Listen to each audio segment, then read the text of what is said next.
Erev Tov, bonsoir à toutes et à tous. On est très heureux de se retrouver, comme chaque semaine, avec le Rav Ouziel pour continuer à comprendre la pensée du Rav Luria.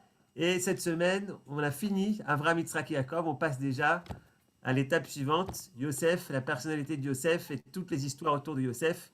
Ça va être le sujet du Rav Ouziel ce soir avec Midreshet Yehuda Manitou. Bonne étude à tous. Alors, Erev Tov à tous et à toutes, évidemment. Alors, aujourd'hui, on va étudier donc un petit peu une nouvelle personnalité, un nouveau personnage du livre de Bereshit, c'est-à-dire le personnage de Yosef, mais on va le voir sous un angle un petit peu particulier, qui est en général l'angle que le Rav Luria, en général, essaye de prendre, c'est-à-dire sur celui un petit peu sur de biais, d'une manière qu'on n'aurait pas supposé, qu'on n'aurait pas directement connu. Si c'est possible, Yohan, que tu me mettes la possibilité d'envoyer d'un texte, de faire un share screen. Et donc, dans le texte de cette semaine, on va voir que le Rav Luria et on va dans le texte, attends, ça y est, je vois si je peux le faire passer le texte. Ah oui, ça y est, c'est bon. Voilà, le texte de cette semaine, donc, est un texte, je vais l'agrandir peut-être pour que ce soit plus facile pour tout le monde de le voir. Voilà.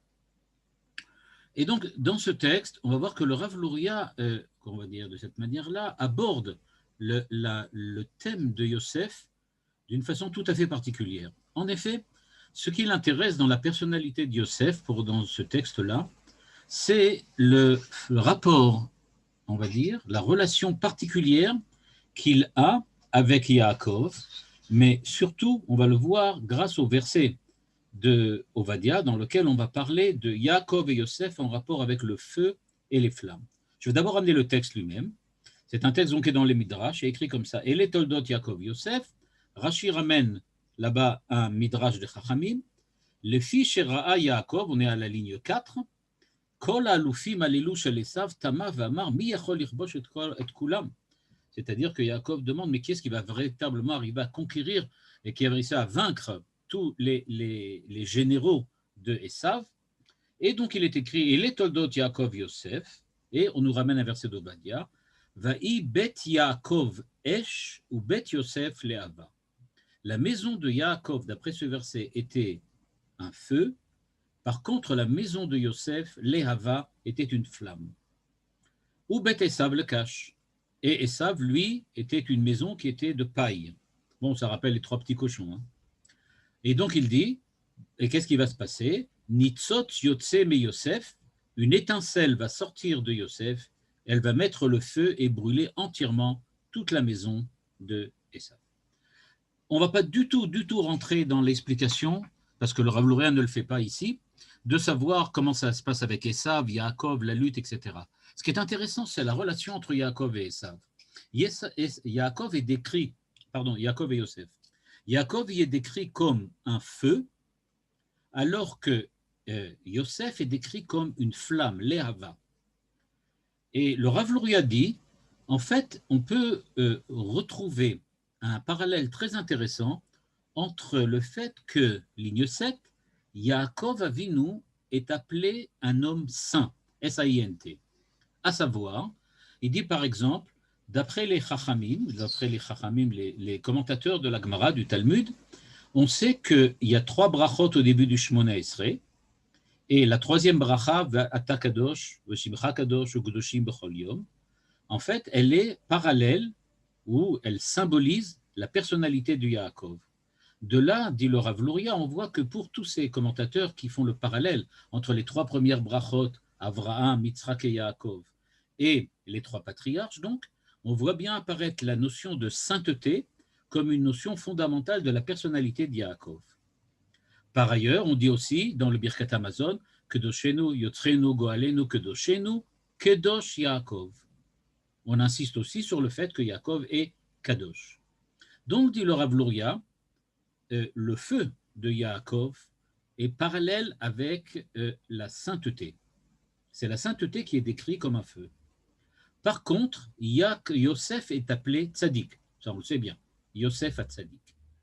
Et donc, dit le Rav Luria, on arrive à cette équation intéressante. D'une part, le feu représente la sainteté, ou la sainteté, elle est en rapport, en relation avec le feu. Par ailleurs, Yosef, c'est-à-dire le tzaddik, est lui en rapport avec la flamme, l'ehava.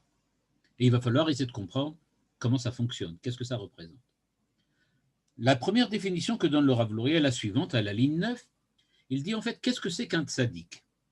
Le tzaddik, dit le Rav Louria, c'est celui qui sait garder, c'est-à-dire qui sait accomplir ce qu'on lui demande sans faire aucune erreur. À savoir, le tzaddik, c'est celui qui est capable de discerner exactement ce qui est interdit, ce qui est permis, ce qui est bien, ce qui est mal, et qui, pas seulement le fait au niveau intellectuel, mais le fait aussi au niveau de la morale, de l'éthique, et il est aussi capable d'agir en fonction de cette connaissance.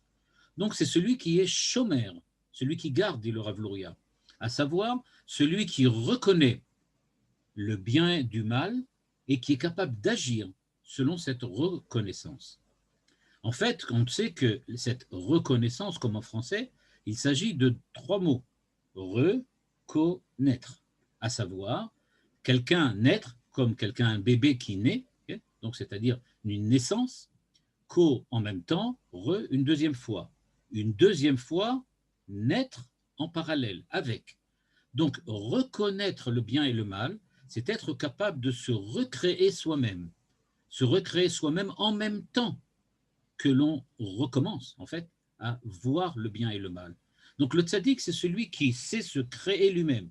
Il se reconnaît. Il naît en même temps qu'il reconnaît, qu'il a la connaissance.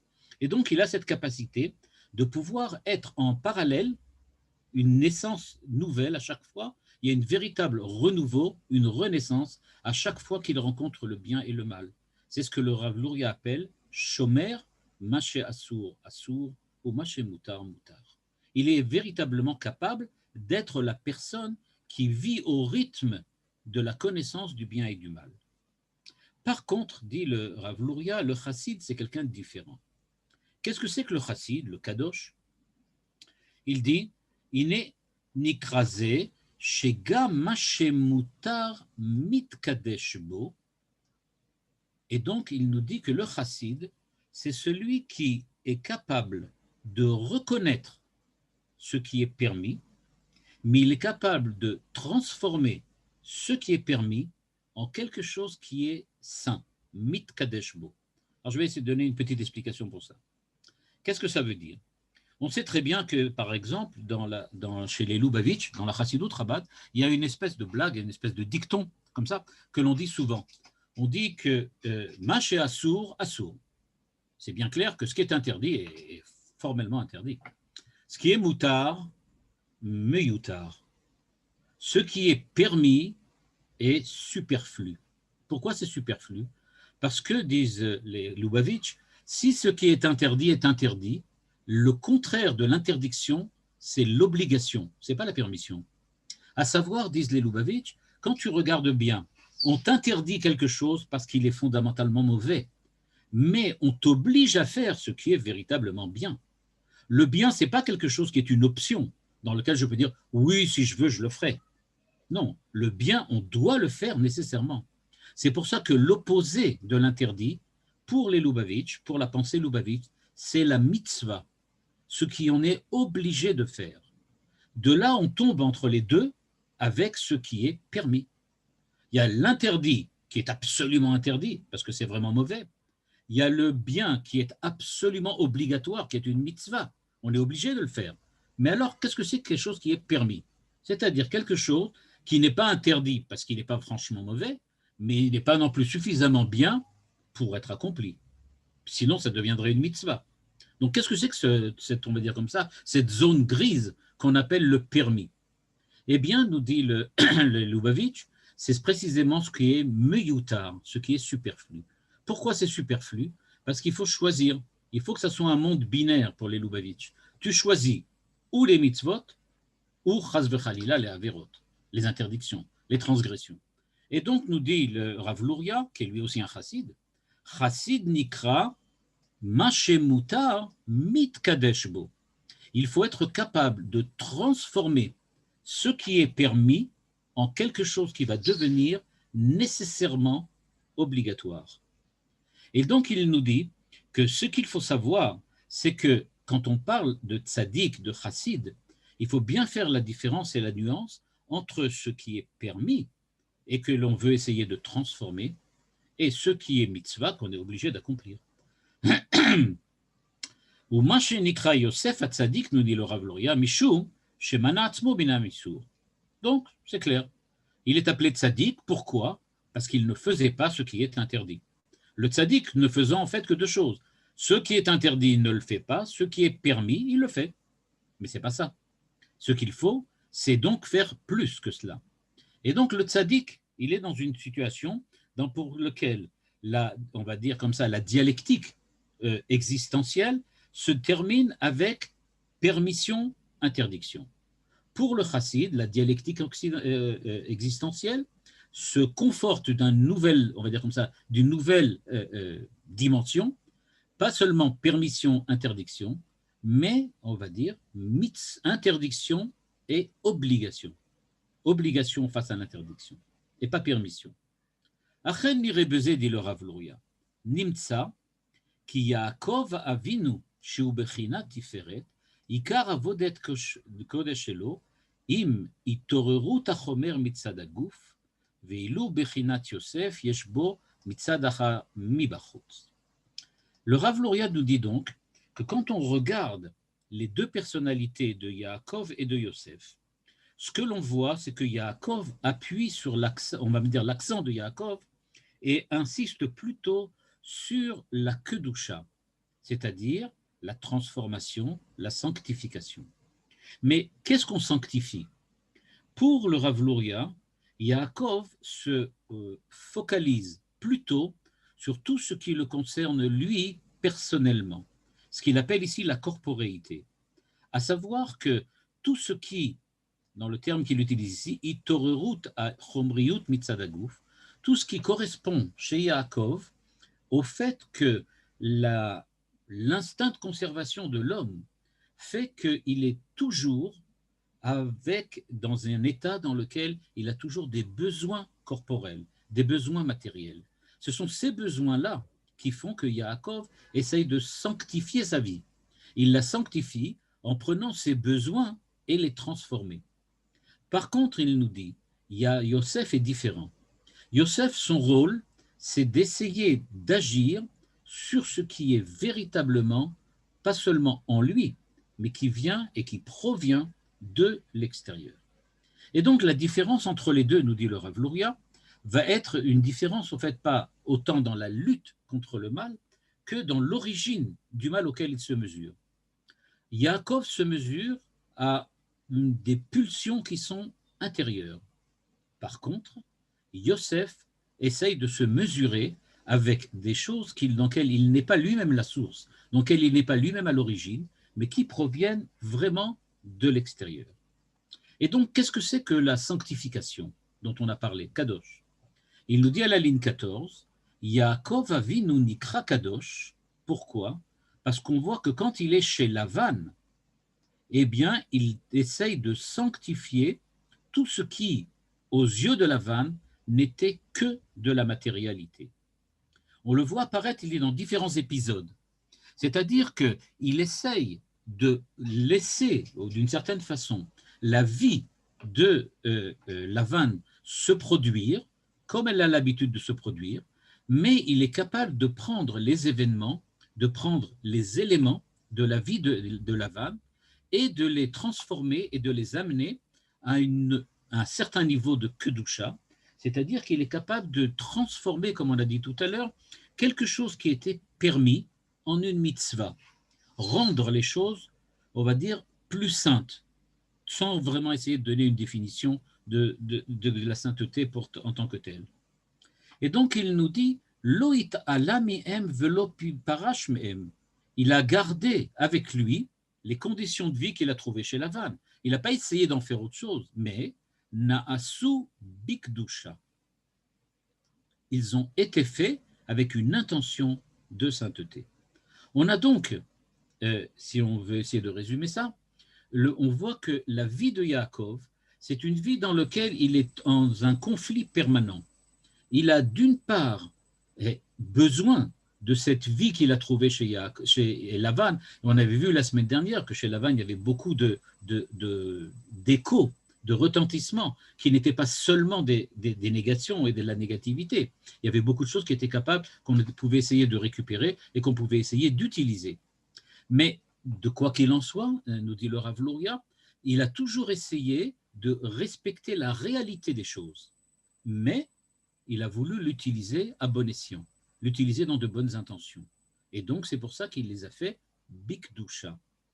Et il termine en disant Inyano misha guf imma asavachomriim mitkachim, ce qu'on appelle itkachut achomer, à savoir que Yaakov a fait tout ce qu'il doit faire, c'est-à-dire tout ce qui est vraiment permis. On doit manger, on doit boire, on doit avoir des enfants, on doit avoir une famille, on doit travailler. Tout cela, il l'a fait comme tout le monde. C'est des choses permises. Mais qu'est-ce qu'il a fait de plus? Il les a sanctifiées. C'est-à-dire qu'il a réussi à les utiliser et à en faire quelque chose qui soit comme une mitzvah. Je vais donner un exemple. Supposons qu'il est mangé. Eh bien, le fait qu'il mangeait, c'était, comme par exemple les kabbalistes le définissent, c'était devenu un korban. C'est devenu une offrande à Dieu, comme on en faisait sur le temple.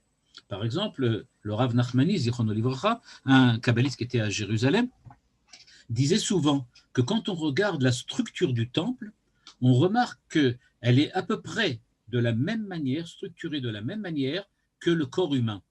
Et ce qui correspond à l'appareil digestif de l'homme, c'est l'autel qui était à l'extérieur pas de la cour du temple, mais qui était dans la cour du temple à l'extérieur.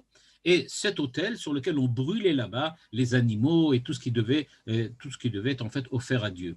Mais il dit, quand on regarde bien, ça correspond à l'appareil digestif qui lui aussi, d'une certaine manière, brûle tout ce que nous mangeons et le transforme en quelque chose de meilleur. Eh bien, c'est un petit peu ça ce que faisait Yaakov. Quand il mangeait chez Lavan, eh bien, il ne mangeait pas comme quelqu'un qui mange parce qu'il a faim ou quelqu'un qui mange parce que c'est bon, mais il mangeait comme quelqu'un qui apportait une offrande à Dieu, comme si son appareil digestif était une partie du temple.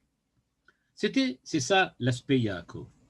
Et donc, nous dit le Rav Luria, les frères de Yosef, qui étaient les enfants de Léa, étaient exactement comme Yaakov. C'est-à-dire que pour eux, la vie, l'existence, c'était quelque chose qui devait tourner autour de la sanctification de la vie et le quotidien. Il s'agissait de conquérir la vie pour la transformer en un service divin, un véritable rituel. Et c'est pour cela qu'il y avait quand même quelque chose d'assez violent entre les frères et Yosef. Pourquoi? Parce que, dit le Rav Luria, ce qui s'est passé, c'est que les frères, les enfants de Léa, les frères de Yosef, pas qu'ils reprochaient, mais c'est qu'ils disaient, en fait, qu'est-ce que tu essayes de faire, toi? Eh bien, Yosef disait, moi, j'ai autre chose. J'ai une autre manière de servir Dieu. Moi, ça ne me suffit pas d'utiliser le quotidien, ce qui est permis, et de le transformer en quelque chose de meilleur, de le sanctifier. Il dit, moi, j'ai autre chose. Il dit, moi, je pense que, c'est ce qu'il dit ici à la ligne 21, il dit, lui, il avait compris, lui, il était d'avis notre, il dit, derech avoda yoter eliona, mishum shebo mitorerim tshukot hara, sheneechazim bo, veota tshuka i esh leava l'avera. C'est-à-dire que Yosef, et là on touche quelque chose, un sujet qui, c'est le cas de le dire, est vraiment brûlant. Yosef disait, ok, prendre ce qui est permis et en faire quelque chose de sanctifié, de le sanctifier, de le rendre meilleur, c'est pas très très compliqué. Mais c'est pas ça le but de l'homme. Le but de l'homme, c'est d'être capable de transformer ce qui est mal en bien, pas ce qui est neutre, parvé. Okay. C'est-à-dire, pour reprendre un peu les termes de la cuisine, c'est pas prendre du parvé et d'en faire ou le parvé le faire ou bien viande ou bien lait, mais c'est prendre la viande et en faire du lait, et inversement. C'est-à-dire qu'il faut être capable de prendre ce qui est mal, c'est-à-dire ce qui vient de l'extérieur, pas simplement ce qui est en moi et qui est a priori, comme on disait, parvé, c'est-à-dire quelque chose qui est franchement ni bien ni mal, il est permis, donc on peut très bien le faire. Mais il faut aller voir s'il n'y a pas une possibilité de récupérer pas ce qui est interdit, mais ce qui en nous fait qu'on se sent attiré par ce qui est interdit. C'est-à-dire, dit le Rav Luria, il ne s'agissait pas du tout d'aller prendre un cochon et de dire maintenant on va faire la shrita et on va manger du cochon, c'est pas ça. Mais le but c'est comme ça. Si moi j'ai beaucoup envie de manger du jambon, est-ce que je ne pourrais pas transformer, sanctifier, pas le fait que j'ai envie de manger de la viande comme le fait Yaakov, mais Yosef disait oui, mais l'envie de manger du jambon, est-ce que c'est pas ça qu'il faudrait transformer? Est-ce que ça serait quand même pas mieux et pas un peu plus, on va dire comme ça, un peu plus piquant? J'ai pas le goût du jambon, mais admettons. Et donc voilà ce que nous dit le Rav Luria. Derech avoda yoter eliona. C'est une manière de servir Dieu beaucoup plus fine. Eliona dans le sens ici beaucoup plus piquante, c'est-à-dire d'une façon beaucoup plus acérée. En quoi c'est beaucoup plus acéré? Mishum shebo mit orerim tshukot ara, shenechazimbo. Parce que maintenant, il ne s'agit plus de simplement savoir ce qui est permis et ce qui est interdit. Moi, je suis un tzaddik, je suis capable de repérer ce qui est bien et ce qui est mal. Mais Yosef allait beaucoup plus loin. Il était capable de repérer ce qui est bien, ce qui est mal, mais il était capable de prendre ce qui l'attirait chez le mal et l'utiliser pour faire du bien. Il s'agit de quelque chose de complètement différent.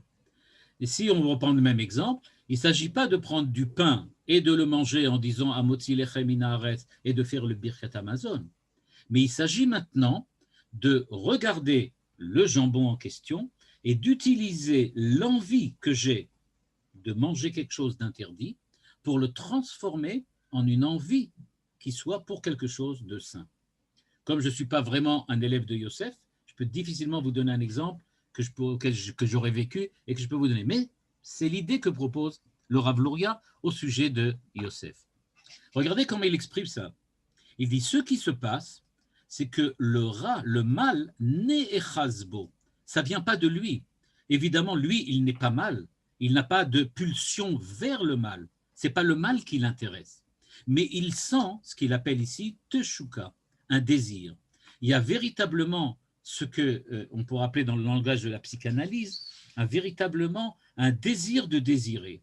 On veut absolument quelque chose. J'ai envie de désirer. Désirer quoi? Quelque chose qui est interdit. C'est ce que l'on appelle la flamme. Esh le'ava. Et donc, le fait d'avoir envie de désirer le transgresser, je suppose que vous avez sûrement lu ou feuilleté les livres de Georges Bataille, alors très certainement vous avez rencontré cette idée-là, qu'il y a quelque chose de fascinant dans la transgression. Il y a quelque chose de fascinant dans le fait qu'on veuille faire ce qui est interdit. Ce qui est permis, bon, ce n'est pas un problème, tout le monde a envie de le faire. Et tout le monde le fait presque naturellement au quotidien. Mais être attiré par ce qui est interdit, c'est quelque chose d'extrêmement dangereux. Et on peut comprendre maintenant pourquoi les frères de Yosef n'ont pas du tout apprécié l'idée du travail, l'idée du service divin que Yosef leur avait proposé. Yosef leur a dit en fait, vous êtes un petit peu vieux jeu, vous êtes dépassés. Vous en êtes encore à l'époque où on s'occupe des choses qui sont permises et on essaye de les faire avec de bonnes intentions. Alors on mange en faisant le birkat Amazon, on mange en faisant un moti. Bon, des brachot, c'est bien, vous êtes bien. Moi, je vais beaucoup plus loin. Je suis capable d'utiliser l'enthousiasme que quelqu'un pourrait mettre, la passion qu'il pourrait mettre à faire une transgression, et cet enthousiasme-là, je suis capable de le transformer et de l'utiliser pour faire une mitzvah. Il dit, ça, vous n'êtes pas capable de le faire. Et donc, en fait, Yosef dit, je ne suis pas simplement mieux que vous, je suis une autre dimension que vous, je suis autre chose. Et être autre chose, ici, pour Yosef, ça veut dire, c'est à moi de diriger la famille, c'est à moi d'être le successeur de Yaakov. Yaakov lui-même s'est arrêté en chemin, il est seulement devenu l'homme capable de prendre les choses permises et d'en faire des choses bien. Moi, je suis capable de prendre des choses mauvaises et de les transformer en bien. Et ça, c'est un autre niveau. On dirait dans le langage de la physique, c'est un saut quantique. On est passé à une autre dimension, on est passé à une autre méthode. une autre méthode de travail. Et ici, il dit le Rav Luria dans ce qui est écrit en bleu. C'est pour cela que les frères Chashvu Sheu Bechinat Yishmael o Esav. C'est pour ça que la lutte entre les frères de Yosef et Yosef était une lutte à mort, véritablement. Ils avaient véritablement l'intention, pas d'assassiner Yosef, mais certainement de l'exiler, de le rejeter, dit le Rav Luria. Et pourquoi? Parce qu'à leurs yeux, ils représentent exactement ce que représentait Ishmaël qui s'opposait à Yitzhak et Esav qui s'opposait lui à leur père Yaakov. Leur opposition, l'opposition qu'il y avait entre les deux, était une opposition qui venait du fait précisément que Esav avait essayé, entre guillemets, de s'approcher du mal et qu'il avait été véritablement avalé et absorbé par le mal. Et donc toute sa vie, au départ peut-être voulait-il faire comme Yosef, c'est-à-dire transformer le mal en bien, mais maintenant il était arrivé dans une situation dans laquelle le mal l'avait complètement avalé, complètement englobé, et il était devenu une personne, un mécréant, quelqu'un de méchant. De la même manière, Ishmaël. Et c'est pour cela que les frères avaient une haine véritable, pas pour Yosef l'homme, mais pour Yosef l'idéologue. Yosef, celui qui veut absolument essayer de s'approcher du mal pour le transformer. Et d'ailleurs, que s'est-il passé quand il s'est retrouvé en Égypte? Eh bien, il a exactement fait ce qu'il avait toujours fait. Arrivé en Égypte, eh bien, il a dit, puisque je suis en Égypte, il faut que j'arrive à la plus haute position possible pour quelqu'un, arriver à être, je sais pas, le maître de l'Égypte, d'une certaine manière, pour pouvoir utiliser tout ce que l'Égypte a de mal ou d'intention mauvaise dans une finalité qui soit une finalité de bien, de morale, d'éthique, de positivité. Et donc, la lutte, nous dit le Rav Luria, entre Yosef et les frères, c'était une lutte qui tournait autour de la façon dont on devait s'occuper dans le monde du quotidien, à servir Dieu. Pour Yosef, comme je l'ai dit, il s'agit de Avoda Eliona, transformer la passion, l'enthousiasme pour le mal en quelque chose qui soit utilisé pour le bien. Par contre, pour les autres, c'est de faire ce qui est bien et de ne pas faire ce qui est mal. Deuxième chose, nous dit le Rav Luria, ici, il nous dit Odosafa Nikra Yosef. Odosafa Shelachen Nikra Yosef. Pourquoi appelait-on Yosef? Yosef, ça veut dire un rajout, un surplus. Eh bien, regardez la discussion entre les deux, nous dit le Rav Luria. Il y avait une discussion au sujet du nom de Yosef. Les frères disaient Yosef est en trop. C'est pas notre destin, c'est pas notre mission, c'est pas notre voie. Il ne fait pas partie de la famille. Il est en trop. Il faut le rejeter, comme on a rejeté Esav et Ishmaël. Et lui disait non, moi je suis Osafa, je suis un surplus, je suis mieux que vous. Je rajoute quelque chose que vous êtes complètement incapable de faire. Et donc, nous dit le Rav Luria, il était capable d'aller, même, on va dire comme ça, se laisser aller vers le mal, et il était capable de prendre cette flamme intérieure qu'il ressentait au contact des choses interdites et l'utiliser pour faire quelque chose qui soit une mitzvah, pour faire quelque chose qui est au rapport avec le service de Dieu. Ça ne va pas évidemment sans problème. Et on le voit dans l'histoire juive. L'histoire juive n'est-elle pas, en fait, notamment à l'époque de Shabtai Tzvi, de Jacob Frank et encore d'autres, n'est-elle pas effectivement l'histoire d'hommes qui se sont pris pour Yosef, c'est-à-dire qui ont cru qu'ils étaient capables d'aller là où il y avait le mal et de prendre le mal et le transformer en bien. On sait que, par exemple, Nathan Azati, celui qui était le prophète de Shabtai Tzvi, dans ses écrits, définit en fait ce qui est interdit, il le définit d'une manière très très particulière. Il disait Baruch ata Hashem Elokeinu melech haolam matir asurim. On sait que tous les matins nous disons matir asurim, celui qui libère ceux qui sont prisonniers. Après le sommeil, avant d'avoir été au WC, etc., on est comme prisonnier et on se libère. Matir asurim, celui qui libère les prisonniers. Eh bien, disait le Nathan Azati, il ne faut pas dire matir asurim, mais béni sois-tu Dieu, metir isurim, celui qui permet les interdictions. C'est-à-dire que la véritable bénédiction, elle n'est pas dans la libération, c'est-à-dire faire ce qui est permis et ne pas faire ce qui est interdit, parce que là on est toujours dans la prison, disait-il, mais c'est de faire isurim, ce qui est interdit. Et c'est bien pour ça que le danger que représente Yosef et sa méthode, on va dire comme ça, sa méthode de service de Dieu, et comme je le dis, qui historiquement a donné les très grandes dérives et les grandes catastrophes à l'époque de Shabbat Tzvi et du franquisme, eh bien tout cela, hein, effectivement, a levé une véritable levée de bouclier des frères de Yosef qui ont absolument et fondamentalement refusé d'être avec Yosef, et c'est pour ça qu'ils ont essayé effectivement de l'évincer de la famille. Comment est-il possible, Becholzot, malgré tout, de dire que c'est effectivement ce qui s'est passé? Le Rav Luria ici a une définition qui va nous éclairer sur ce que ça veut dire transformer le mal en bien, ou plutôt, comme il le dit ici, utiliser l'enthousiasme, utiliser la flamme intérieure qui se crée chez l'homme quand il est en contact avec des choses qui l'attirent, et avec le Yetzer Hara, et le transformer. Il nous dit d'entre la ligne 25 et 28, ce qui est représenté ici, ce qui est ici souligné en rose. Il dit Ve'ad kedekach shetav'era zo afcha leta'anug be'avodat Hashem.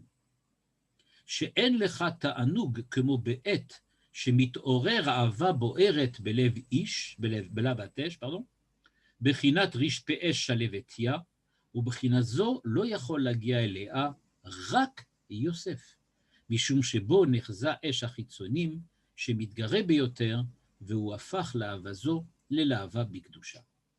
C'est-à-dire, pour pouvoir faire ce que fait Yosef, il faut deux qualités. Premièrement, avoir une sensibilité suffisante pour être attiré par ce que le mal te propose, par ce que les choses ou la vie te propose et qui a un contenu qui est défini, parce que Yosef est un tzaddik, il sait exactement ce qui est bien et ce qui est mal, par ce qui est mal. C'est-à-dire qu'il faut avoir en tout cas la sensibilité et la possibilité de repérer le mal du bien. Celui qui n'est pas capable de définir, qui n'est pas capable de discerner ce qui différencie le bien du mal, n'a aucune chance d'être un Yosef. Pour être un Yosef, il faut savoir discerner. Mais pour pouvoir discerner, il ne suffit pas simplement de dire « j'ai repéré le bien et ce qui est mal, vraiment, ça me dégoûte ». Il ne s'agit pas de ça. Il dit qu'il faut sentir une certaine attirance pour ce qui est le mal. Maintenant, cette attirance-là, nous dit le Rav Luria, elle avait quelque chose de bien particulier. Il était capable de la transformer en ta'anoug ba'avodat Hashem, c'est-à-dire en jouissance dans l'œuvre divine, dans le service divin. Et là, je vais revenir en arrière. On est en train de manger notre pain tous les matins, avec du beurre, comme disait Manitou, parce que c'est le minimum, le chocolat, ça dépend, c'est pas toujours tous. Et donc, on a le pain le matin. Quand on mange le pain et qu'on fait la bracha avant, et qu'on finit et qu'on fait ensuite le Birkat Hamazon.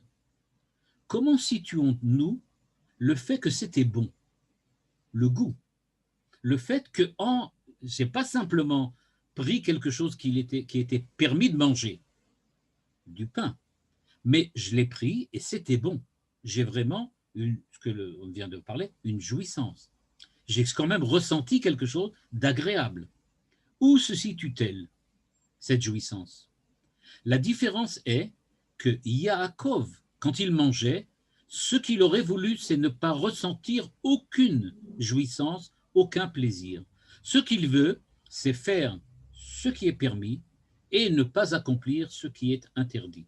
Mais surtout pas de rentrer une dimension d'émotion, une dimension affective à l'intérieur de la Avodat Hashem. On peut dire qu'il s'agit d'une Avodat Hashem extrêmement technique, dans le sens où elle est surtout fixée selon les règles de la halakha. Mais où situer la joie, le plaisir, la jouissance, la peur peut-être? Où situer ça à l'intérieur de la mitzvah? C'est précisément là que Yosef intervient. Yosef dit, moi je ne suis pas contre, je ne suis pas contre les mitzvot ou pour les averot, pas du tout, c'est pas ça mon but. Mon but, c'est d'apporter une nouvelle dimension dans la Avodat Hashem. La dimension nouvelle que Yosef apporte, c'est la dimension affective, la dimension de jouissance, la dimension de plaisir.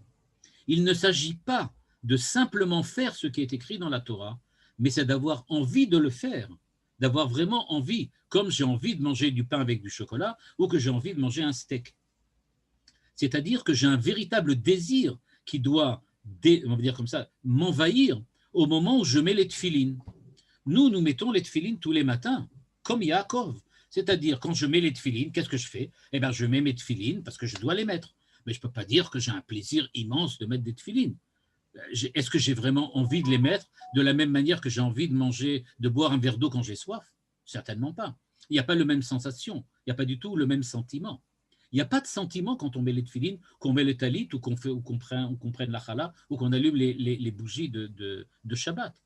On fait tout cela parce que ce sont des choses qui sont permises, qui sont des mitzvot, et donc on les prend et on les fait. On en fait des mitzvot. Alors on a le droit d'allumer une bougie, Shabbat, on l'allume, c'est bien, ça fait une mitzvah. Mais où se trouve ici l'amour? Où se trouve ici ce qu'il appelle le Rav Luria?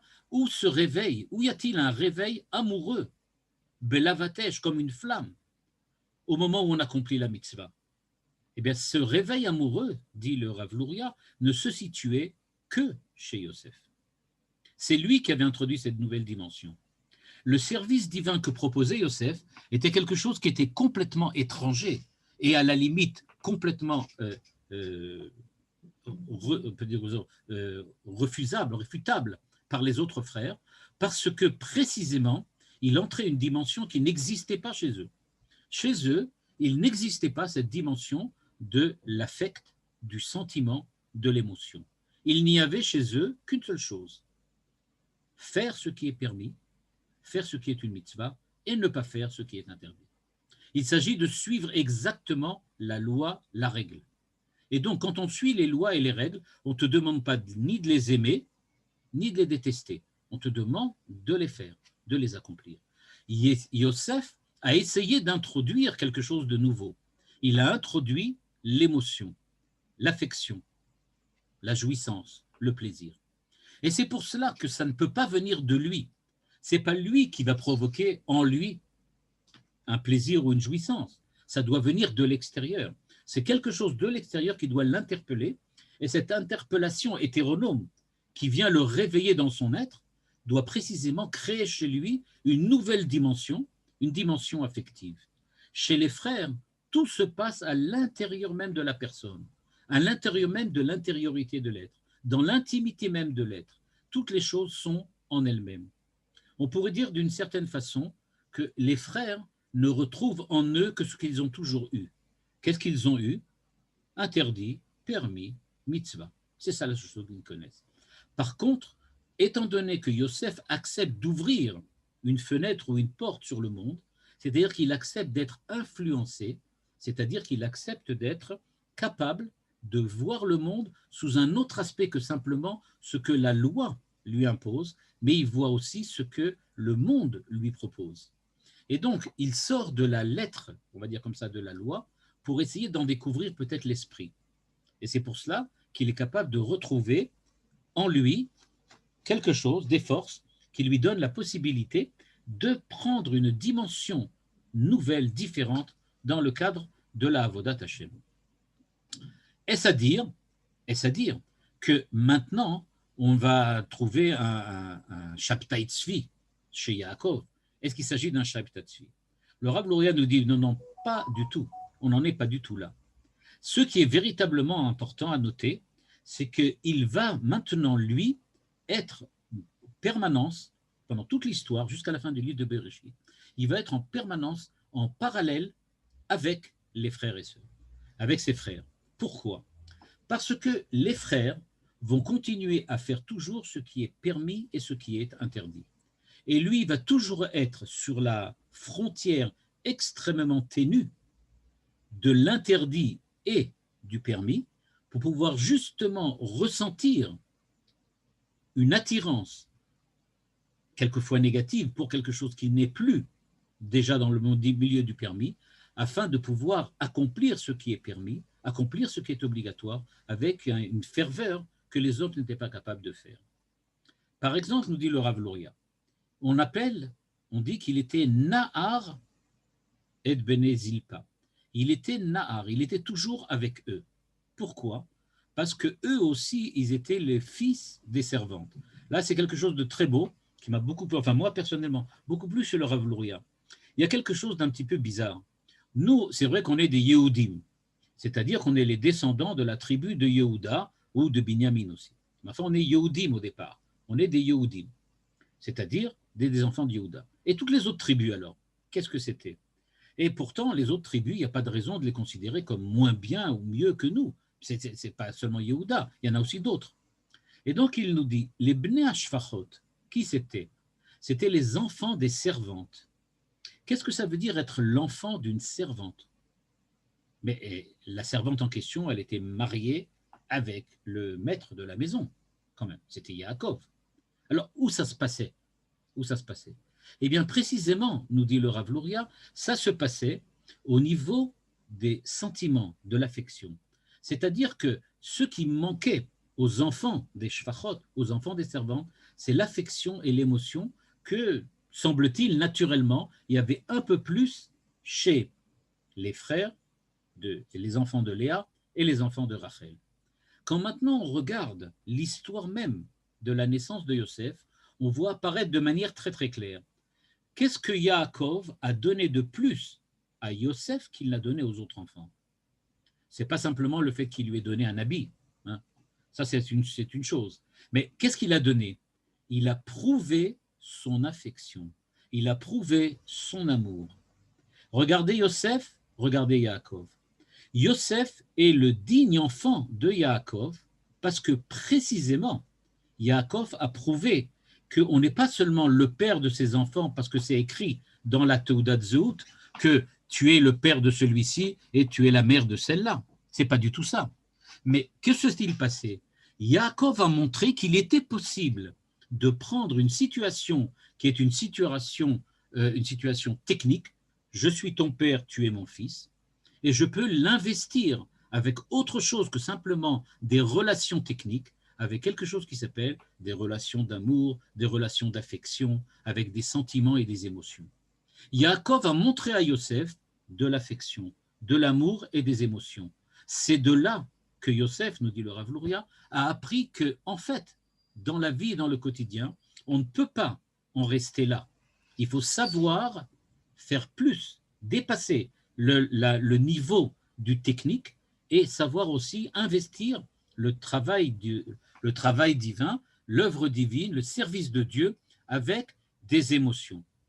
Évidemment, il faut évidemment savoir se limiter, mais en tout cas, il faut en tout cas être prêt à le faire, être prêt à en arriver là. Soit dit en passant, on reproche beaucoup à Yosef, et comme vous l'avez remarqué aussi dans les remarques que je viens de lire, on voit beaucoup de personnes qui remarquent et disent oui, mais attention, vraiment, on frôle vraiment, on a dit le Shabbatai Tzvi, on frôle comme ça Jacob Frank, on est vraiment à la limite de ce qui est vraiment la catastrophe, la monstruosité. Oui, c'est vrai, mais il ne faut pas oublier que tous les commentateurs posent une question énorme et demandent, regarde, et Yaakov lui-même, quand il a donné et qu'il a prouvé il a donné ce manteau à Yosef et qu'il a prouvé son amour et son affection, n'aurait-il pas lui-même déjà créé la même catastrophe qu'on reproche à Yosef d'aller ensuite accomplir? Est-ce qu'on ne reproche pas à Yosef ce que Yaakov a déjà fait? En fait, en allant et en prouvant son amour à Yosef, il a été un peu plus loin que ce qu'il fallait au niveau des relations père-fils. Il est un tout petit peu plus loin. Il a essayé de montrer un peu plus. Automatiquement, c'était une catastrophe. Yosef est tout à fait conscient que quand on dépasse les limites, c'est-à-dire quand on essaye de rester dans l'intérieur de soi-même, c'est-à-dire de transformer ce mal qui nous vient de l'extérieur, ces choses qui nous attirent de l'extérieur, pour en faire des choses bien, eh bien effectivement, il y a des risques et il y a des dérapages. Effectivement, mais pour Yosef, ce n'est pas un problème. Yaakov aussi a dérapé, alors pourquoi pas? On peut déraper, c'est un risque. Yosef dit en fait, j'ai appris de Yaakov que déraper, c'est pas illégitime. Il faut savoir qu'on peut déraper, mais il faut savoir prendre le risque. Ceux qui ne veulent pas prendre le risque n'arriveront jamais à rien. Il faut savoir prendre le risque et, évidemment, se garder du danger du dérapage. Mais ça peut arriver, effectivement. Mais ce n'est pas pour ça qu'on ne le fait pas. La preuve, Yosef, moi-même, dit-il, j'ai été aimé par mon père plus que les autres. Ça prouve bien qu'on peut prendre des risques, même si quelquefois ça dérape. Donc, en tout cas, il dit c'est tout à fait possible. Nous dit le Rav Luria, il dit Ze'ena mida shel Yaakov. Yaakov, lui, non, en fait, il ne voulait pas. Il voulait pas. Pourquoi? Parce qu'il avait très, très peur, effectivement, qu'il allait déraper, qu'il allait effectivement faire ce qu'il a fait. Et la fois où il a un petit peu essayé, ça n'a pas vraiment marché bien, puisqu'on l'a vu avec Yosef, ça n'a pas marché. Et c'est pour ça, dit le Rav Luria, là où ce qui est écrit en bleu à la ligne 32, Lachen amru nevi'im, shebet Yaakov soref bimkomo. C'est-à-dire que Yaakov, peut-être à la suite des déceptions qu'il a eues, par exemple avec Yosef, par exemple avec Dina, et encore d'autres éléments, par exemple aussi ce qui s'est produit avec Rachel et les idoles qu'elle avait pris avec elle, etc. À cause des déceptions qu'il a eues, il a préféré rester bimkomo. Il a préféré rester un feu qui brûle le bois, qui brûle les brindilles qui sont sur place. Pas comme une flamme qui se déplace, mais quelque chose qui est en son lieu, en sa place. Pourquoi? Nous dit le Rav Luria, Akavana ala chomer sheu mekomo shel hanshama, shemoshech la chomriyut kemakom shemisham nirtzav ve'aesh shel Yaakov haya lekadesh maaseh hachomer. Et donc, ce qu'il veut, lui, c'est savoir se surmonter lui-même, savoir surmonter ses pulsions, savoir empêcher le corps de prendre le dessus, de permettre à l'esprit d'être celui qui domine la personnalité de l'homme et pas celui qui se laisse dominer. Par contre, nous dit le Rav Luria, Yosef était une flamme qui est capable de se déplacer au loin. C'est-à-dire qu'elle est capable d'aller loin et de détruire le mal qui est même au loin, parce qu'il est capable de prendre ce mal et le transformer en bien. Et donc, ce que l'on voit, c'est qu'il y a de ce point de vue, c'est que cette relation particulière que Yosef avait avec le monde, c'est quelque chose qui lui était proprement à lui, c'était quelque chose qui était fondamentalement sa propre personnalité, mais ce n'était pas le chemin de Yaakov. Et c'est pour cela qu'en fin de compte, les frères n'ont pas accepté de le suivre. Pourtant, on l'a vu, il paraît que Yosef, c'est le seul qui est capable de vaincre Esav, le seul qui est capable de vaincre Amalek. Nous dit le Rav Luria, qu'est-ce que ça veut dire? Pourquoi il a cette chose particulière qu'il est capable de surmonter Amalek? Nous dit le Rav Luria, Inyano shel Amalek sheu shoresh hara. Amalek, c'est le mal pour le mal. C'est pas le mal parce que ça me rapporte quelque chose. C'est pas le mal parce que je suis, on va dire comme ça, j'ai un intérêt là-dedans, ça va me rapporter quelque chose. Je fais le mal parce que je suis profondément attiré par le mal. Le Maharal utilise un terme, le Maharal de Prague utilise un terme extrêmement fort, extrêmement violent. Il dit qu'il y a des hommes qui ont nefesh ra'a, qui ont une âme mauvaise. C'est Amalek. C'est-à-dire des gens pour qui le bien ne représente absolument aucun intérêt. Ils n'ont aucune attirance pour le bien. La seule chose qui vraiment les attire, c'est le mal, faire le mal pour le mal. Et donc, nous dit le Rav Luria, qu'est-ce qu'il faut? Limchoto en etzal yeded ve'ava, ce qui bezeh sha'adam eno olech acharav et lo menia et achet, aval koach hara dain ba'olam ve'en etza ela al yedeh ale'ava. Il dit pour détruire le mal pour le mal, il n'est pas possible simplement de ne pas le faire, parce que ça, personne ne le fait. Je vais expliquer ce que je veux dire. Je ne suis pas attiré par le mal pour le mal, parce que moi, j'ai toujours, le bien m'attire plus que le mal. Même quand je suis attiré par le mal, c'est parce que c'est une erreur, c'est parce que ça me plaît, parce que j'ai la jouissance, le plaisir, etc. Mais je ne suis pas attiré à faire le mal simplement parce que c'est mal. Je ne suis pas comme ça. Nefesh Ra'a, comme dit le Maharal, c'est des gens tout à fait particuliers. Et donc, la position, elle est la suivante. Comment fait-on pour éradiquer du monde cette pensée qui veut faire le mal pour le mal? Il dit, celle-là, tu ne peux le faire que si toi, tu vas là-bas. C'est-à-dire que tu vas essayer de comprendre, essayer de réaliser ce que c'est que le mal pour le mal, à ce moment-là, tu pourras essayer de le transformer et d'en faire du bien pour le bien. Mais il dit, mais ça, c'est seulement possible que si tu essayes vraiment de saisir et de rentrer en profondeur dans la pensée du mal. Il dit, ça, c'est Yosef est capable de le faire, mais pas les autres. Je voudrais faire un rapprochement avec une autre pensée, mais bien en disant que ce n'est pas un rapport direct, mais c'est pour vous montrer qu'est-ce que c'est que le mal pour le mal et comment est-il possible de penser au mal pour le mal quand on n'est pas quelqu'un de fondamentalement mauvais. Le rabbi de Lubavitch pose une question très intéressante. Il demande est-ce que vous savez qu'il y a des tzadikim? D'après les Lubavitch, les tzadikim, ce sont des personnes qui n'ont plus de Yetzer Hara. Ils n'ont plus de Yetzer Hara. Pourquoi? Ils ont réussi, ou ils sont nés, en général ils sont nés comme ça, ils sont nés sans Yetzer Hara, comme des anges. Voilà, ils ne font pas Yetzer Hara. Et donc le rabbi de Lubavitch demande, d'après cette position théologique qui veut que le tzaddik chassidik Lubavitch soit un homme qui n'ait pas de Yetzer Hara, comment peut-il diriger une communauté d'hommes, de juifs, qui eux ont un Yetzer Hara? C'est-à-dire, puisque lui n'a aucune notion de ce que ça veut dire être attiré par le mal, comment peut-il conseiller des hommes qui, eux, sont attirés par le mal? Comment leur conseiller de s'éloigner du mal, puisque lui, il n'a aucune idée de ce que ça veut dire? Comment peut-il faire? Le rabbi de Lubavitch répond que, effectivement, le service divin de ces tzadikim, c'est quelque chose d'impossible à faire et même d'imaginer. Parce qu'il faut que ce tzaddik s'imagine un Yetzer Hara et à partir de là, d'essayer de comprendre qu'est-ce que ça veut dire avoir un Yetzer Hara, bien que lui, il n'en ait pas.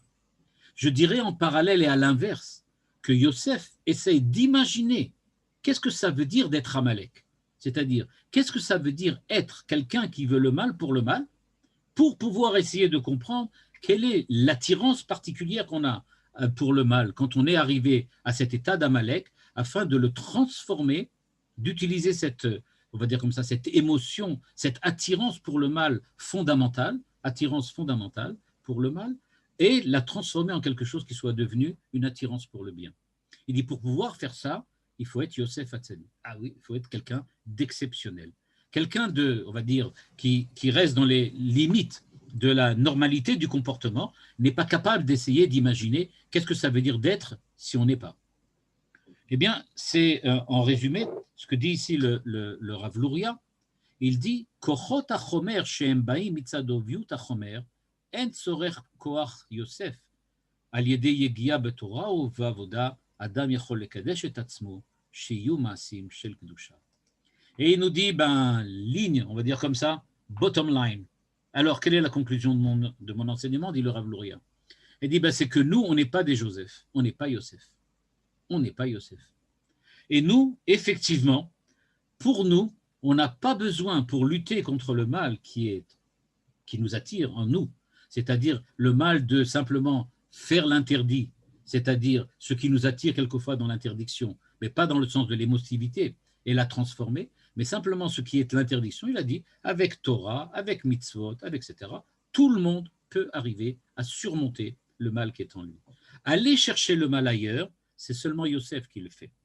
Et donc il nous dit, c'est pas simplement pour ça qu'on voit que dans l'histoire de Yosef, il est vraiment en dehors. Il est vraiment en dehors. À tel point que, ça viendra déjà beaucoup plus tard, quand Moïse va sortir avec les enfants d'Israël d'Égypte, il va sortir avec le cercueil de Yosef. Et au moment où il prend le cercueil de Yosef pour sortir, les gens vont lui demander, mais qu'est-ce que tu fais avec ce cercueil? Il le mettait, le Midrash raconte qu'il y avait l'Arche Sainte et il y avait le cercueil de Yosef ensemble. Et donc les gens demandaient, mais qu'est-ce que c'est que cette histoire? Pourquoi vous avez l'Arche Sainte d'un côté et le cercueil de Yosef? Et il disait, c'est pour prouver que celui qui est dans ce cercueil a fait tout ce qu'il y avait écrit dans l'arche, dans la Torah de l'arche. C'est-à-dire qu'il restera toujours, pour ceux qui veulent suivre le chemin de Yosef, toujours cette difficulté énorme que d'aller sur le bord, on va dire comme ça, sur le tranchant de la lame, on risque toujours de se couper. On ne peut pas véritablement en sortir indemne. Et c'est pour cela que, en général, la Torah, les Chachamim, nous disent que la voie de Yosef, ce n'est pas la voie que de tout le monde. Ce n'est pas la voie que n'importe qui peut s'engager. C'est quelqu'un d'exceptionnel, quelqu'un qui est véritablement une exception. Il est en dehors, et c'est pour ça qu'effectivement, il a été enterré en Égypte, et on l'a ramené ensuite, après, beaucoup plus tard, et qu'il n'a jamais véritablement fait partie lui, en tant que de l'histoire d'Israël, bien que il était quelqu'un d'exceptionnel. Il avait donc une valeur très grande, nous dit le Rav Luria. Il avait cette capacité de mettre on va dire comme ça, en marche un processus de service divin qui était exceptionnel, qui était quelque chose presque j'aurais dit comme ça, d'impossible et d'infini. Mais comme tout ce qui est impossible est infini, ça ne marche que précisément quand on ne le fait pas, quand on ne l'est pas. Et donc, il restera définitivement quelqu'un, dit le Rav Luria, qui a été un être d'exception. Et nous continuons à faire ce que Yaakov fait, à savoir Torah, mitzvot, tout simplement pour faire ce qui est permis et ne pas faire ce qui est interdit. Voilà. Si vous avez des questions, vous avez des remarques. Et il y a une question sur le chat. Oui. Ce sont plus les frères qui jouent avec l'interdit, d'après moi. La vente de Yosef, le partage de la couche du père par Réhouven. Ah, ouais, le problème de Réhouven. D'accord. Alors attention, là il faut bien comprendre. Le problème de Réhouven, c'est justement un problème, j'aurais dit, de halakha. Ce n'est pas un problème d'affection. Il n'est pas, en tout cas, c'est comme ça que les Chachamim le présentent. Ce qu'il voulait, c'est qu'il aille avec Léa et qu'il n'aille pas avec Rachel. Ce n'est pas que les Chachamim sortent le pshat de l'histoire de Réhouven. Et donc, il faut la replacer dans la lutte entre Réhouven, Yosef et Yehuda. Il y a tout un problème là. Ben là ce n'est vraiment pas le sujet d'aujourd'hui. Mais bon, il faut savoir que c'est un sujet compliqué et que, voilà. C'est difficile de répondre, si ce n'est que dans le cadre de l'enseignement du Rav Luria tel qu'il le propose ici, Réhouven fait partie de ce que les frères veulent faire, c'est-à-dire remettre les choses dans l'ordre. Ils ne veulent pas qu'il y ait de transformation. Ils veulent garder, on va dire comme ça, ils veulent garder le fondement ilchatique. Merci. Vous pouvez à partir de maintenant ouvrir vos micros et poser vos questions au Rav en direct. Allez. J'ai posé une question sur le chat là. Vous pouvez le lire? Je vais essayer de le lire. Attendez, le chat. Il y a Olivier qui nous dit en quoi Yaakov a dérapé par rapport à Yosef. En quoi Yaakov a dérapé par rapport à Yosef. Yaakov, il a dérapé tout simplement parce qu'il a choisi, il a montré de l'affection, une affection beaucoup plus grande, on va dire comme ça, et un amour beaucoup plus grand à Yosef que par rapport aux autres, tout simplement. C'est-à-dire qu'il a montré que la présence, ou en tout cas, il a démontré qu'il était possible d'utiliser les affects, les sentiments, les émotions, alors qu'a priori, il aurait dû tout simplement utiliser ce qui est le monde tel qu'il est. Donc ça veut dire que Yosef, c'est le prolongement de Yaakov, alors, dans cette dimension-là, alors? Non, Yosef n'est pas le prolongement de Yaakov. Yosef, il a vu chez Yaakov que c'était possible de le faire. Mais Yaakov ne l'a pas fait ensuite. Yaakov est resté définitivement attaché à ce qu'il a toujours été avant. Il n'a pas continué dans cette direction-là. Est-ce que la Charidiout et la Chassidout reprennent chacune de ces positions? Alors là, c'est dans le Rav Luria, effectivement, il y a une critique d'une certaine forme de Chassidout qui a pu déboucher sur un certain antinomisme, ce qu'on appelle, c'est-à-dire le fait qu'on prie Shacharit le soir et qu'on prie Mincha à n'importe quelle heure, c'est-à-dire ce que le Nefesh HaChaim rapporte en disant vous avez complètement dérapé. Le fait que vous avez l'enthousiasme pour la Avodat Hashem a fait que vous avez perdu certaines dimensions de la halakha et certaines dimensions de ce qui est permis, de ce qui est interdit. Et c'est pour cela que, en tout cas, les mitnagdim n'étaient pas d'accord. Mais il n'empêche… Pardon? Excusez-moi, je n'ai pas très bien compris la pensée du Rav de Lubavitch par rapport à Yosef. par rapport à Yosef. C'est-à-dire que je ne vois pas pourquoi je n'ai pas parlé du Rabbi de Lubavitch par rapport à Yosef, j'ai juste dit que j'avais monté comme exemple que le Rabbi de Lubavitch disait qu'il faut savoir utiliser la possibilité de faire quelque chose qui est impossible à faire. C'est ça ce qu'il veut dire. Ce qui est impossible, savoir utiliser et faire l'impossible. Encore une remarque? Oui, bonsoir. Oui. Vous avez conclu, si j'ai bien compris, que Youssef avait été jusqu'au tranchant. Vous avez dit qu'il avait été jusqu'au tranchant de la lame, c'est ça? Oui, oui, tout à fait. Alors, quand vous avez dit ça, ça m'a rappelé, dans ma Masechet Shabbat, au niveau des 40 travaux moins 1, là-bas, la Torah utilise Mélarto quand il est dans la pièce avec la femme de Poutifar. Au point que dans la Gemara, on pose la question, est-ce que ce Mélarto de Yosef, il est compté parmi les 40 ou il n'est pas compté dans les 40? Pourquoi? Parce que ce Mélarto, comment il est interprété? C'est un Mélarto mamache de la relation ou pas? De ce point de vue-là. Ok. Voilà. C'est-à-dire que moi, quand j'ai voulu utiliser la métaphore de la lame, c'est-à-dire je voulais dire que aller sur une lame, c'est ce que fait Yaakov. C'est-à-dire qu'il dit, si tu arrives à marcher sur une lame de couteau, alors effectivement, ça prouve que tu as des qualités à la fois d'équilibre, on va dire comme ça, des qualités d'équilibre exceptionnelles, et tu pourras faire certaines choses, te déplacer à un certain nombre de déplacements que les autres ne sont jamais capables de faire. Et donc, tu pourras déplacer du bien, du mal, arriver à être toujours à la limite et rester sur la limite. Je ne fais pas allusion ici à ce qui est écrit chez Georges Bataille, mais il y a une idée parallèle, mais pas du tout dans ce sens-là, chez Georges Bataille. Et donc, c'est-à-dire que l'attirance pour la transgression peut être quelquefois beaucoup plus importante que la transgression même, c'est l'idée de Bataille. Et donc, cette attirance pour la transgression, elle peut être partie intégrante de la transgression pour Bataille. Pour le Rav Luria, l'attirance pour la transgression, c'est la possibilité d'utiliser quelque chose qui ne fait plus partie de moi, c'est-à-dire qui ne fait plus partie du bien, et de le reprendre et de le remettre à l'intérieur. Donc, ça que j'ai dit, on est sur le tranchant de la lame. On peut très bien tomber de l'autre côté chez Bataille ou rester ici. C'est ça le problème. Oui, mais au point que la Gemara pose la question en se disant, est-ce que ce Mélarto, c'est un Mélarto mamache? Exactement. C'est comme ça que je... Est-ce que tu es dedans ou tu es dehors? Est-ce que tu as transgressé ou pas? C'est justement ça le problème de la transgression. C'est-à-dire, je vais peut-être le poser comme ça, mais là, ça dépasse un peu les limites de ce cours. Mais la question qu'il faudrait poser, c'est est-ce que l'attirance pour la transgression, c'est déjà une transgression? Ou pas? Et pour Yosef, ça ne l'est pas. Oui, madame? Oui, Yael. Je vous entends pas bien. Je voulais savoir, je dis, vous m'écoutez? Et On n'entend pas. Daniel, on vous entend pas bien. On passe à Jojo, Yael. Yael, allez-y. Alors, je voulais poser la question. Est-ce que c'est pas la continuation en fait du fait que Jacob il a dû quitter sa maison pour aller chez Lavan, c'est sa mère qui l'a poussé dans ce chemin-là et il a dû aussi apprendre à utiliser des chemins détournés et aller vers le mal quelque part. Tout à fait. C'est tout le problème que je n'ai pas du tout abordé ici, le problème de l'exil. L'exil vu d'un point de vue positif, c'est-à-dire comme le prévoit la chassidoute, à savoir s'exiler à l'extérieur pour pouvoir prendre de là-bas les étincelles, etc., et les ramener à l'intérieur.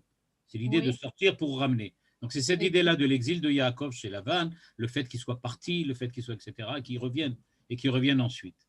Maintenant, le problème est de savoir, une fois qu'on est à l'intérieur, est-ce que je dois encore avoir des gagouim, quoi, la nostalgie pour ce qui est à l'extérieur?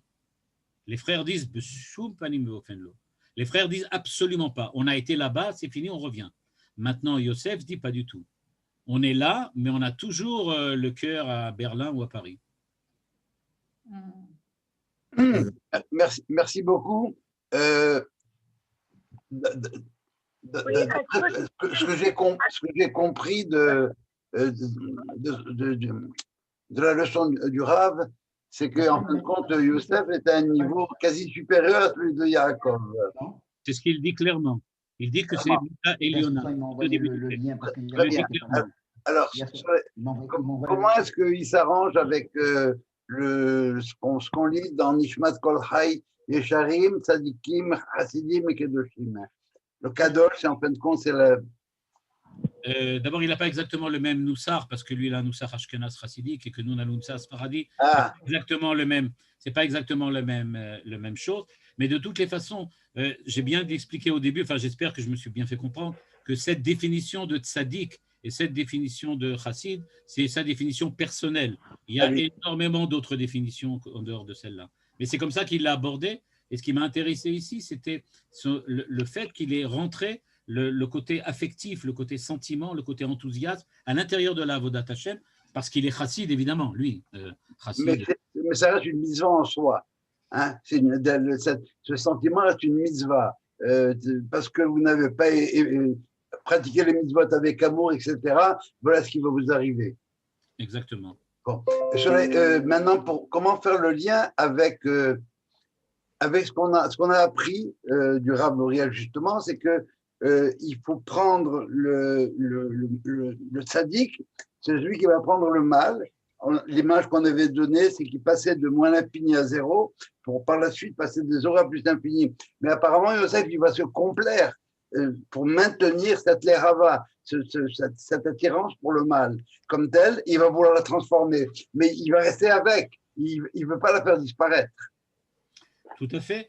Et maintenant, ce qui va se produire, là, je vais peut-être donner un détail dans lequel je n'ai pas parlé, à savoir que dans ce travail que le tzaddik doit faire, c'est-à-dire le travail du passage entre moins l'infini plus l'infini, comme vous le définissez, dans ce travail-là, ce qui intéresse en fait le tzaddik, ce qui est vraiment ce qui l'attire dans cette œuvre, comment dire comme ça, dans cette œuvre de transformation, c'est pas le résultat, mais c'est l'ouvrage même de la transformation. C'est-à-dire que le tzaddik, c'est l'homme du passage. C'est pas celui qui veut obtenir, c'est celui qui veut travailler, celui qui veut faire. Et donc, c'est la shalhevet, la flamme, c'est le but en soi. C'est ce que nous dit le Rav L'Oréal. Le but en soi, c'est le fait d'être enflammé tout le temps. C'est ça ce qu'il veut. C'est pas le fait de consommer ensuite, mais c'est d'être enflammé. C'est la Gemara dit Rigzu ve'al tahetaou. C'est un peu dans cette idée-là. Il faut toujours être dans le temps de Rigzu, tout à fait. Parfait. Merci. Il y a beaucoup de questions. On donne la parole à Daniel et après ce sera Monsieur Khatab. Daniel, allez-y. Non. Daniel, on n'a pas de son chez vous. Oui, je voulais poser la question suivante. Comment on peut intégrer tout cet enseignement je ne sais pas. On vous entend très mal. Attendez une seconde. Peut-être si vous l'écrivez. Là, je ne vous entends pas du tout. Si vous l'écrivez, peut-être ce sera plus simple. Écrivez par chat. Non, ça sera plus simple. Monsieur Khatab ou Madame Elkaïm? Vous voulez Monsieur Khatab, vous m'entendez? Oui, allez-y. Je voudrais quand même faire une remarque concernant l'amour fraternel. Oui. Abraham avait Yitzhak et Yechitra Asher Ahavta. Yitzhak avait Esav et Rivka Ava et Yaakov. Oui. Mais on ne trouve pas la même chose ni chez Jacob ni chez Joseph. Cette notion d'amour s'arrête à peu près à Yitzhak et Rivka. Ensuite, on la retrouvera dans la paracha qui est Vedivri, Vamar et Ishti Ahavti, et Banaï. Oui, mais enfin, on voit quand même qu'il a donné par amour. Pourquoi l'avait-il choisi ou avait-il donné la Ketonet Passim à Yosef?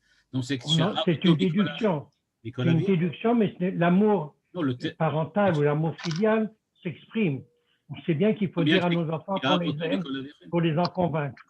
Il me semble que le terme Ahava est utilisé là-bas, mais je suis presque sûr à 100%, mais bon, il faudrait que je relise le texte rapidement. Je ne l'ai pas devant moi, mais il me semble bien qu'il y a écrit que chez Avoto. On dit que chez Avoto Aviem. Le texte dit que Jacob avec Yosef, oui. Avec Yosef Mikolechav. Voilà. Clairement. Comment intégrer cet enseignement avec le Mashiach ben Yosef et Mashiach ben David? Là, c'est. Alors d'abord. Oui. Oui. De lui avoir fait. Pardon? Allez-y, Rav. Voilà, la question de savoir ce que me demande Madame Benaïm, de savoir quel est le rapport avec Mashiach ben Yosef et Mashiach ben David. Eh bien, il semblerait, d'après la Girsa du Rav L'Oréal, que Mashiach ben Yosef, c'est le Mashiach justement qui est capable de récupérer ce qui est du côté du mal et de le ramener à l'intérieur du bien, et que ça correspond donc à la première étape. La première étape, ce sera donc l'étape dans laquelle on récupère ce qui est possible de récupérer même dans le mal. Par contre, le Mashiach ben David, lui, il transforme absolument tout, le bien, le mal, dans une autre dimension qui est encore au-dessus de celle de Yosef, dont on n'a pas encore parlé. Le Mashiach ben David, c'est quelqu'un qui est plus élevé que Yosef, encore une fois, dans cette optique du Rav Luria. Mais il y en a d'autres, évidemment, comme on en a vu. Toda Rabba. Et Myriam El-Kaïm, allumez votre micro. Erev Tov. Voilà, je voulais juste faire une petite remarque. C'est intéressant quand même. Je ne sais pas ce que vous avez dit, c'est par rapport à Yosef qui ne suit pas la ligne de son père. N'empêche qu'au moment où il va fauter, où il va être mis en condition, est-ce que je tombe ou est-ce que je ne tombe pas, c'est l'image de son père qui va lui apparaître. C'est exactement ce que vous dites, exactement ce que dit le Rav Luria. Le Rav Luria dit que au moment où il s'est trouvé dans une situation dans laquelle il a dû lui-même essayer de surmonter, il n'avait pas réussi par lui-même. C'est-à-dire que Yosef lui-même ne pouvait pas. C'est seulement l'image de son père qui lui a permis de surmonter et de ne pas tomber de l'autre côté du côté du mauvais penchant. C'est-à-dire qu'il ne pouvait pas tomber du côté du mal. Donc, il était à un moment où il a failli déraper. Il a failli déraper, et c'est son père et la méthode de son père qui l'a ramené à l'intérieur. Donc, c'est quand même son père qui a préparé le terrain. Son père a préparé le terrain, mais il ne lui a pas permis, on va dire comme ça, il ne lui a pas permis de tomber, mais il ne peut pas non plus l'aider à passer de l'autre côté. Ça, il ne peut pas non plus. Ok, Toda Rabba. Toda Rabba. Jean-Paul, je crois que vous voulez parler? J'écoute, J'écoute. Non, dernière question, les amis. Monsieur Israël, Moïse? Oui, je voulais. Bonsoir, Rav, merci infiniment pour ce cours que vous nous avez donné. Alors, je me souviens, on disait que quand Yaakov rencontre Joseph après 17 ans où il pensait que son fils était mort et disparu, la première des choses qu'il a fait, c'est de faire le schéma. C'est-à-dire, il a utilisé sa pulsion d'amour extrême pour son fils pour aller la diriger vers Dieu. Tout à fait. C'est grâce au fait qu'il a rencontré Yosef. Voilà. C'est dans la rencontre avec Yosef qu'il a réussi à transformer quelque chose, une émotion, en quelque chose de doucha. Jusqu'à présent, on peut dire qu'il était plutôt resté sur le point de vue technique, nous dirait le Rav Luria. Mais à partir du moment où il rencontre Yosef qui est devenu quelqu'un d'exceptionnel, celui qui est capable effectivement de transformer l'Égypte en quelque chose qui va censé être aidé Yaakov. Et c'est pour ça d'ailleurs qu'il demande à Yaakov de rencontrer le pharaon, parce qu'il espère que de là va pouvoir sortir une possibilité de transformer le pharaon en quelque chose de bien. Mais ça ne va pas marcher, Yaakov n'y arrivera pas. Mais au moment où il le rencontre, effectivement, il voit qu'il découvre cette nouvelle méthode de travail d'Avodat Hashem, qui est cette méthode de servir Dieu, qui est celle particulière à Yosef. Toda Rabba. Quelqu'un demande comment réconcilier la conception cosmopolite de Yosef et la reconstruction de la nation d'Israël sur sa terre par le Mashiach ben Yosef. Alors, il y a deux possibilités de réponse. La première possibilité, ça serait de dire que la reconstruction de la nation d'Israël, c'est l'utilisation de choses qui viennent d'en dehors d'Israël pour les mettre en place à l'intérieur d'Israël, c'est-à-dire la notion d'État, la notion de démocratie peut-être, la notion d'institution on va dire étatique ou d'institution civique. C'est-à-dire, ce ne sont pas des trucs qui sont des notions qui sont built-in à l'intérieur de la Torah ou built-in à l'intérieur de la nation d'Israël. C'est quelque chose qu'on a pris chez les autres, de l'extérieur. Et donc, c'est peut-être ça ce qu'a apporté Yosef. Et un des maîtres de Lubavitch, le fils du Balatania, dit que le rôle des nations, c'est de nous enseigner qu'est-ce que c'est que les Nations Unies. C'est vraiment le terme qu'il utilise. C'est-à-dire d'arriver à faire la paix entre les nations. C'est ça leur rôle. Ils doivent arriver à nous montrer qu'il est possible de faire la paix entre les nations. Ça, nous, on n'est pas capable de le faire. Et on a besoin d'eux pour ça. C'est peut-être ça aussi qui se trouve là. Merci beaucoup. Toda Rabba, Ravouziel. Bavakasha. Encore une fois de plus, passionnant. Hanouka Sameach à tout le monde. Hanouka Sameach. Bevakasha.